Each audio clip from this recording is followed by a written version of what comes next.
Okay, so remember, this one's going to be about Nobels this year. We also caught one for economics not too long ago, and apparently they're bringing up the concept of hidden variable theory.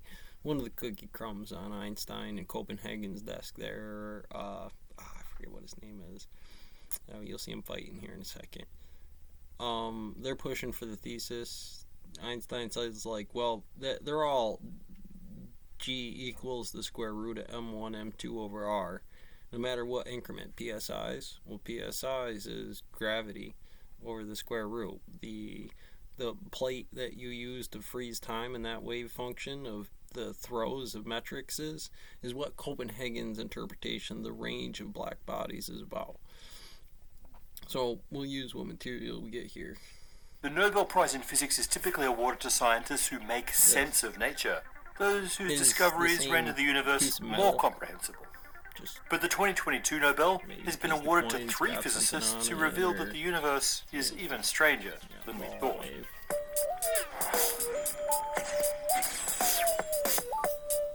This year's Physics Nobel laureates are John Clauser, Alain Aspect, and Anton Zeilinger, who together are responsible for a series of ingenious experiments that prove that the strangest prediction of quantum mechanics is actually true.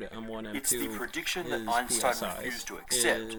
The idea that two quantum systems can be entangled, bound to each other, such that they can influence each other instantaneously over any distance.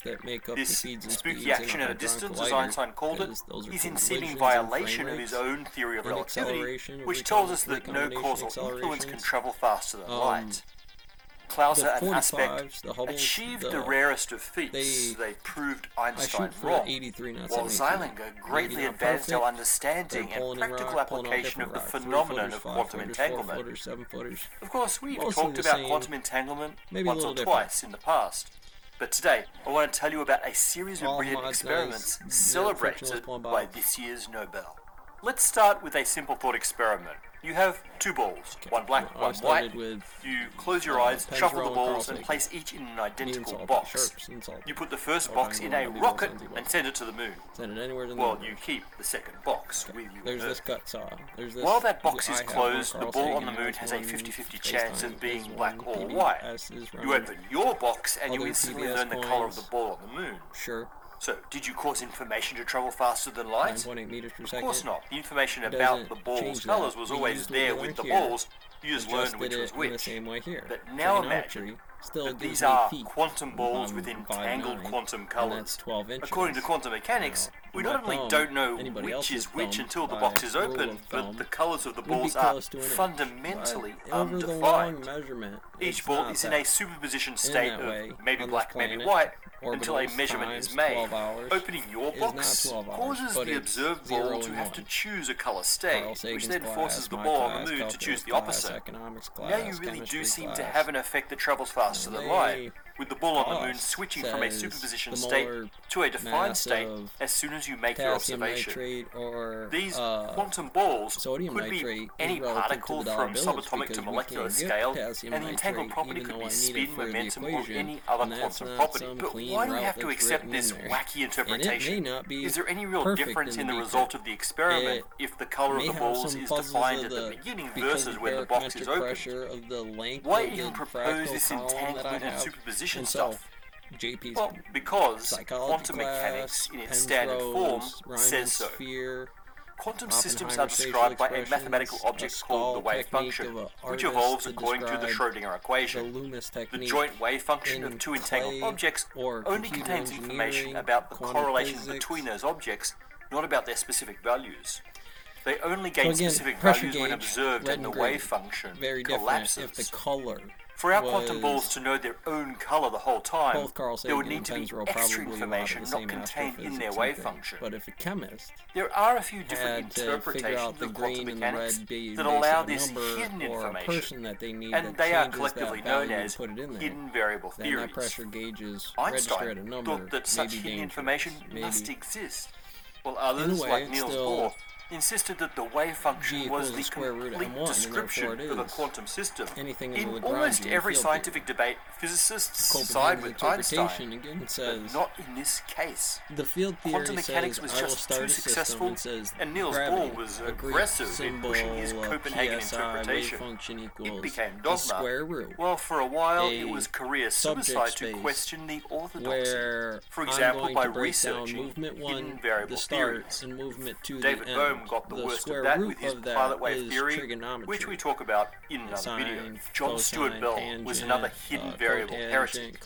This Irish physicist didn't necessarily believe in them, but he wasn't content to just accept the Copenhagen interpretation without properly testing it. And he also realized that one could reveal the existence of hidden information without actually measuring that information or even testing a specific hidden variables theory.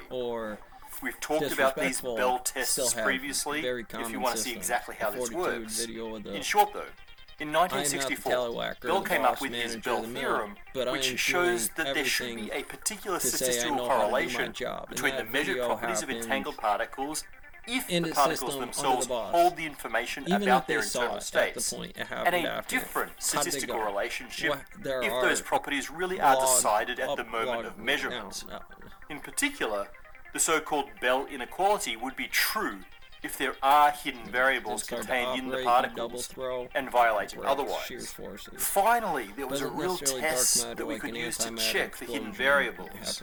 However, it wasn't until 1969 that the first Bell test was performed, and that was by one of our 2022 Nobel laureates, John Clauser. Makes sense. So why did it take 5 years? We use gravity to help us make Bell tests are really hard to perform. They require the production of entangled states, which have to be manipulated and measured without breaking the exceedingly delicate correlation between the particles. But also, to do a Bell test was to question the status quo, so it was hard to get support for the significant effort required.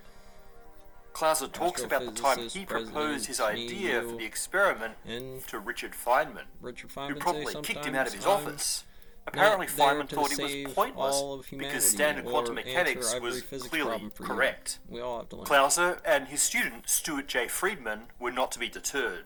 They had figured out a brilliant experiment and they were going to try it. It went like this. They blasted a beam of calcium atoms through the intense light of an arc lamp. That light excited electrons in calcium atoms to a higher energy level, and they would then drop down again with the lost energy carried away by photons. One of the possible electron transitions was between two states that had zero quantum spin, and which also resulted in the creation of two photons. Spin is the quantum version of angular momentum. Because the atom's spin hadn't changed in this transition, in order to conserve angular momentum, the pair of photons needed to have a total spin of zero, which translates to them having opposite circular polarizations.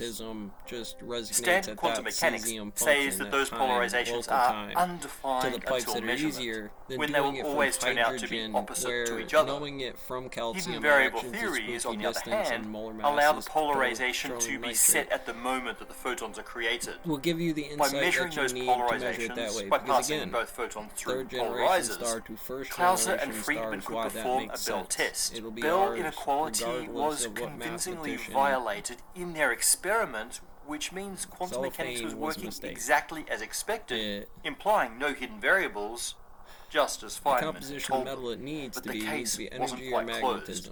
John Bell himself pointed out that hidden variables would still be a thing, even if the Bell test said otherwise. The result of a quantum measurement depends on how you make the measurement. In the case of this experiment, the orientation of the polarizers determined which polarizations the experiment was sensitive to. Bell's theorem assumed that the choice of measurement is completely free and independent of the particle creation process. But in Clauser's experiment, the polarizers were fixed in position through the whole experiment. their orientation was already decided when the entangled photons were produced. So what if that orientation had some influence on the polarization direction of the photons at the moment of their creation? When you then the photons might carry hidden information about the eventual measurement direction the whole time, and sort of conspire to look like standard quantum mechanics, even if they had real hidden variables. To close this loophole, it would be necessary to somehow set the measurement direction after the photons were produced. That sounds incredibly difficult, because in case you didn't know, photons move pretty fast. But when you're a brilliant experimentalist, incredibly difficult is your bread and butter. And so we meet our second laureate, Alain Aspect. Aspect's setup was very similar to Clauser's, with a beam of calcium atoms excited by light, this time a laser rather than an arc lamp. But the main difference was in the polarizers. In order to change the measurement direction of a polarizer, you have to rotate it. But it's kind of hard to do that faster than a photon can travel across your optical bench. Aspect found a way to randomize measurement direction without moving the polarizers at all.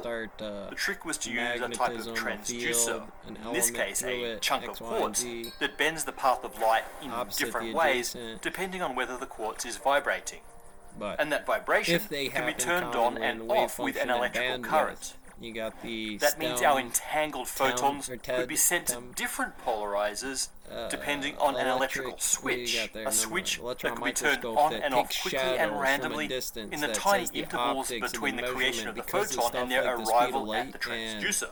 All of this means the photons can't know how they're going to be measured at the moment of their creation, which, if you recall, was a potential loophole in the Clauser and Friedmann experiment. The Bell inequalities were also violated in Alain Aspect's experiment, dealing another blow to hidden variable theories. So, did Aspect close the final loophole? Not quite. There are two ways that the Bell inequalities could be violated without quantum entanglement being as spooky as Einstein feared. Well, actually, these ways are still spooky, but in different ways.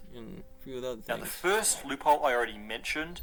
What if the choice of measurement is not independent of the creation of the entangled particles? Aspect's experiment seemed to eliminate that possibility by making that choice after the particles were produced.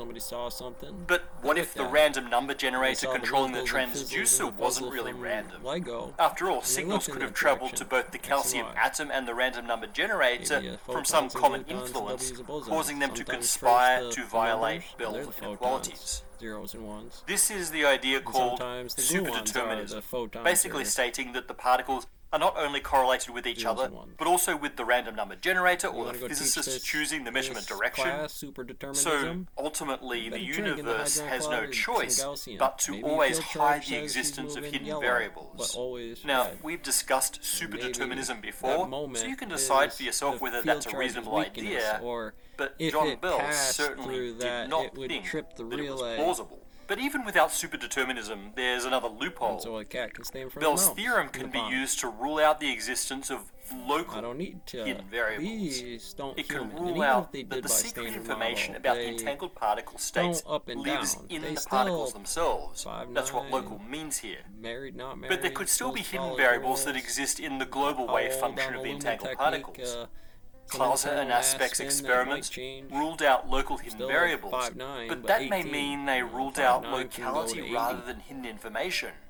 Any violation of locality still means that some sort of influence travels faster than light, the sort of spookiness that Einstein hated. One way or another, our Nobel laureates have revealed a universe stranger than many are comfortable with. Okay, what about our third laureate, Anton Zeilinger? Clauser and Aspect's work was all about testing the fundamentals of quantum mechanics, about getting closer to what its weirdness is really telling us about the world. But their efforts also led to very practical results. They, and others like them, advanced our ability to create and manipulate entangled quantum states. And Zeilinger put these to good use. He may be the most famous for demonstrating quantum teleportation. This is a phenomenon in which a quantum state is transferred between two particles via an intermediate particle that's entangled with them both. We'll save the awesome details for another time. The important thing right now is that quantum teleportation and the corresponding ability to move around quantum information is critical for quantum computers.